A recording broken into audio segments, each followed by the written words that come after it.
আচ্ছা, এই যে ফ্রি ফায়ারে এত এত দর্শক ভক্ত, এদেরকে দেখে কি বলবেন? Actually mind blowing. আমি আশাও করি নাই, মানে কখনো ইভেন্ট হয় নাই বা আসার চেষ্টা হয় নাই, মানে সামনে এসে বুঝিও নাই যে এরকম ক্রেজ হবে। অ্যাকচুয়ালি আমি এসে প্রথম দিন আসার পর আমি যা সারপ্রাইজ যে কী হইতেছে ভাই।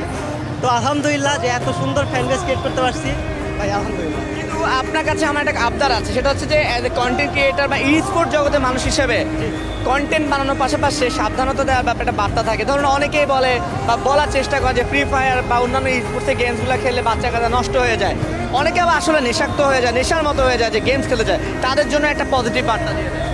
পজিটিভ বার্তা এটাই যে পড়াশোনাটা ঠিক রেখে তোমরা পার্ট টাইমে যেরকম আমরা মাঠে খেলতে যাই, এখন যাদের কাছে মাঠ নাই, খেলার জায়গা নেই, তাহলে ওই জিনিসটা গেমিংয়ের পিছনে কাজে লাগাতে পারে।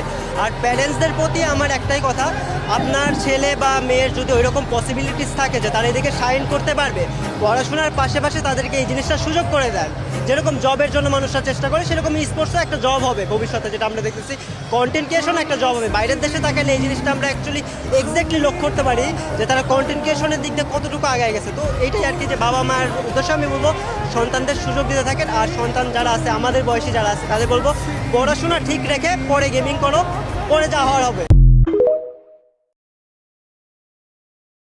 আরেকটা ব্যাপার আছে, এই যে ফ্রি ফায়ারে এত এত দর্শক ভক্ত, এদেরকে দেখে কি বলবেন? Actually mind blowing. আমি আশাও করি নাই, মানে কখনো ইভেন্ট হয় নাই বা আসার চেষ্টা হয় নাই, মানে সামনে এসে বুঝিও নাই যে এরকম ক্রেজ হবে। অ্যাকচুয়ালি আমি এসে প্রথম দিন আসার পর আমি যা সারপ্রাইজ যে কী হইতেছে ভাই। তো আলহামদুলিল্লাহ যে এত সুন্দর ফ্যান বেস ক্রিয়েট করতে পারছি ভাই, আলহামদুলিল্লাহ। কিন্তু আপনার কাছে আমার একটা আবদার আছে, সেটা হচ্ছে যে অ্যাজ এ কন্টেন্ট ক্রিয়েটার বা ই স্পোর্ট জগতের মানুষ হিসেবে কন্টেন্ট বানানোর পাশাপাশি সাবধানতা দেওয়ার ব্যাপারে একটা বার্তা থাকে। ধরুন অনেকেই বলে বা বলার চেষ্টা করে যে ফ্রি ফায়ার বা অন্যান্য ই স্পোর্টসের গেমসগুলো খেললে বাচ্চা কাচ্চা নষ্ট হয়ে যায়, অনেকে আবার আসলে নেশাক্ত হয়ে যায়, নেশার মতো হয়ে যায় যে গেমস খেলে যায়, তাদের জন্য একটা পজিটিভ বার্তা দিয়ে দেয়। পজিটিভ বার্তা এটাই যে পড়াশোনাটা ঠিক রেখে তোমরা পার্ট টাইমে যেরকম আমরা মাঠে খেলতে যাই, এখন যাদের কাছে মাঠ নাই, খেলার জায়গা নেই, তাহলে ওই জিনিসটা গেমিংয়ের পিছনে কাজে লাগাতে পারে। আর প্যারেন্টসদের প্রতি আমার একটাই কথা, আপনার ছেলে বা মেয়ের যদি ওই রকম পসিবিলিটিস থাকে যে তারা এদিকে শাইন করতে পারবে, পড়াশোনার পাশাপাশি তাদেরকে এই জিনিসটা সুযোগ করে দেন।